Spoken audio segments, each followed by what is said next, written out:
Blade മാഫിയക്കെതിരായ operation കുബേരയ്ക്ക് തുടക്കമിടാൻ കാരണമായ കുടുംബം ഇപ്പോൾ ജപ്തി ഭീതിയിലാണ് എന്ന് റിപ്പോർട്ട് ചെയ്യപ്പെടുന്നു.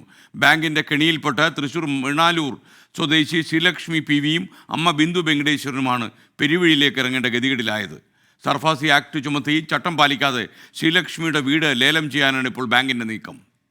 RBI ഇവരെന്തോ റെയ്ഡൊക്കെ ചെയ്ത് RBIയുടെ ഒരു ഇൻസ്പെക്ഷൻ ഉണ്ടല്ലോ, അതിൻ്റെ ഭാഗമായിട്ട് RBI തന്നെ കണ്ടുപിടിച്ചതാണ് NPA ഇവരുടെ അക്കൗണ്ടിങ് കാര്യങ്ങളൊന്നും ശരിയല്ല, കംപ്ലയൻസസ് ശരിയല്ല എന്ന് പറഞ്ഞിട്ടാണ് ഫൈൻ ചെയ്തിരിക്കുന്നത്.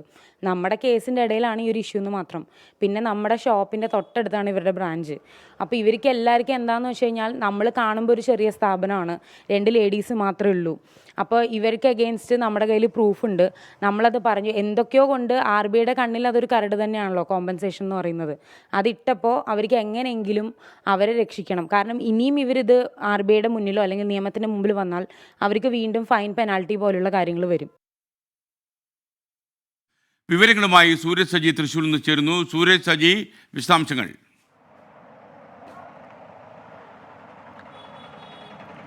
SKN 2014 രമേശ് ചെന്നിത്തല ഈ ബ്ലേഡ് മാഫിയക്കെതിരെ ഓപ്പറേഷൻ കുബേര പ്രഖ്യാപിച്ചതിന് കാരണക്കാരായ കുടുംബമാണ്. ഇപ്പോൾ നമ്മളോട് സംസാരിച്ച ശ്രീലക്ഷ്മി അന്ന് സ്കൂൾ വിദ്യാർത്ഥിയാണ്. 1 ലക്ഷം രൂപ അന്ന് ശ്രീലക്ഷ്മിയുടെ കുടുംബം ഈ ബ്ലേഡ് മാഫിയയുടെ കയ്യിൽ നിന്ന് വാങ്ങുകയും പിന്നീട് അതൊരു വലിയ ബാധ്യതയായി മാറുകയും ചെയ്തു. അന്നൊരു കട തുടങ്ങുന്നതിന് വേണ്ടിയായിരുന്നു ഈ ബ്ലേഡ് മാഫിയയുടെ കയ്യിൽ നിന്ന് 1 ലക്ഷം രൂപ വാങ്ങിയത്. പിന്നീട് ഈ ബ്ലേഡ് മാഫിയ ശ്രീലക്ഷ്മിയെ തട്ടിക്കൊണ്ടുപോകുമെന്നടക്കം ഭീഷണിപ്പെടുത്തിയതോടുകൂടി അന്ന് കുടുംബം P. വിജയൻ അന്ന് സിറ്റി പോലീസ് കമ്മീഷണറായിരുന്നു, അദ്ദേഹത്തെ സമീപിക്കുകയും ഈ പരാതി നൽകുകയുമായിരുന്നു. അങ്ങനെയാണ് ഈ ഓപ്പറേഷൻ കുബേര എന്നതിലേക്ക് രമേശ് ചെന്നിത്തല സർക്കാർ എത്തുന്ന. അങ്ങനെ ഈ ഓപ്പറേഷൻ കുബേര തുടങ്ങുന്നു, അത് മറുവശത്ത് പോകുന്നു. പിന്നീട് ഈ ശ്രീലക്ഷ്മി പഠിച്ച് വലുതായി ഈ അന്ന് തുടങ്ങി വെച്ച സംരംഭം ശ്രീലക്ഷ്മി ഏറ്റെടുത്ത് നടത്തുകയായിരുന്നു. ഈ സോഷ്യൽ മീഡിയയിലടക്കം ശ്രീലക്ഷ്മിയുടെ നേതൃത്വത്തിൽ ഈ തിരുവമ്പാടി ക്ഷേത്രത്തിന് മുന്നിൽ ആരംഭിച്ച കട അത് വലിയ ജനകീയമായി. സോഷ്യൽ മീഡിയ വഴി അതിന്റെ വിൽപ്പന, ഈ അച്ചാറും വീട്ടിൽ ഉൽപ്പാദിപ്പിക്കുന്ന ഹോം മെയ്ഡ് ഉൽപ്പന്നങ്ങളുമായിരുന്നു ഇവർ വിറ്റഴിച്ചത്. അത് വലിയ രീതിയിൽ ശ്രദ്ധ പിടിച്ചു പറ്റുകയും വലിയ വിൽപ്പനയിലേക്ക് കാര്യങ്ങൾ പോയി. അങ്ങനെയാണ് ശ്രീലക്ഷ്മി പിന്നീട് 5 സെന്റ് സ്ഥലവും വീടും